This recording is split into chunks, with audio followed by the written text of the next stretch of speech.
CD palsu sama CD bajakan, asli sama bajakan. Itu kan enggak kebayang. Kalau narkoba mungkin masih ada bau khusus ya.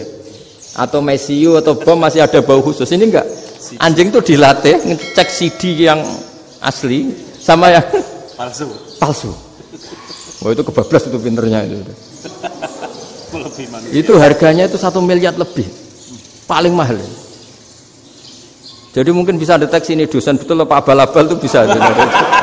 Itu kiai betul apa kiai pesanan itu mungkin bisa. Itu saya punya kitab namanya Al-Hayawanul Kubro. Itu cerita prestasi-prestasi hewan.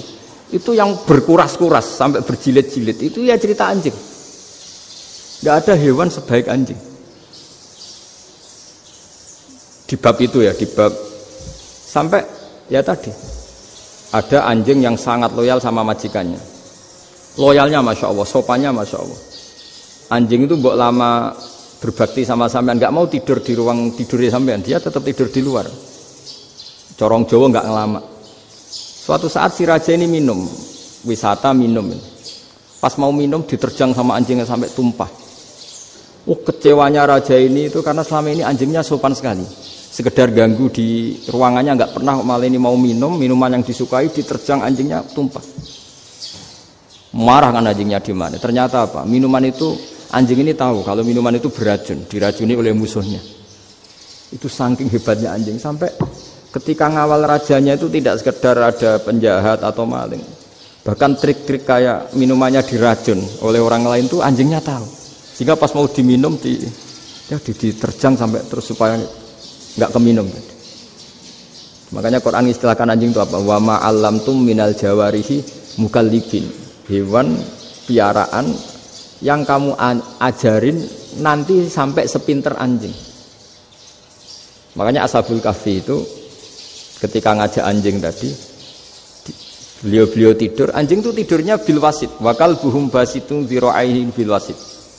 Jadi dia tidur dalam posisi siaga. Loh coba anjing itu nggak pernah sekolah, karena dia posisi menjaga, tidurnya itu kayak siaga gini, bukan ngorok semadep ke atas terlentang, itu enggak.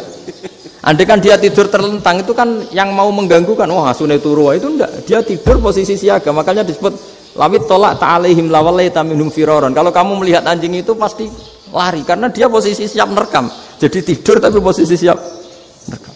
Jadi matanya tetap terbelalak kayak siaga.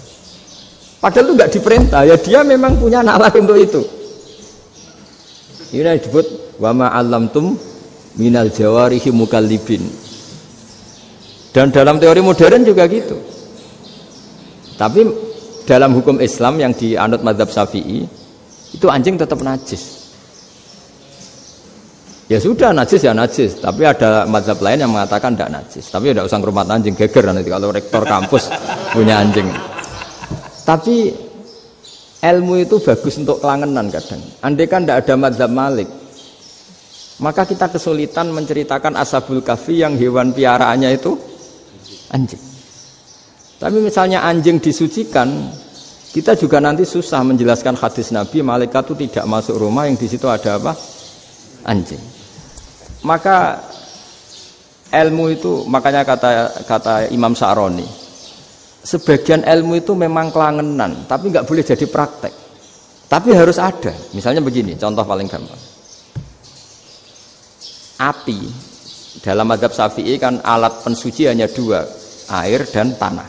Ya saya ulang lagi, air dan tanah, yaitu tanah untuk mensucikan najis anjing. Imam Abu Hanifah menambahkan api.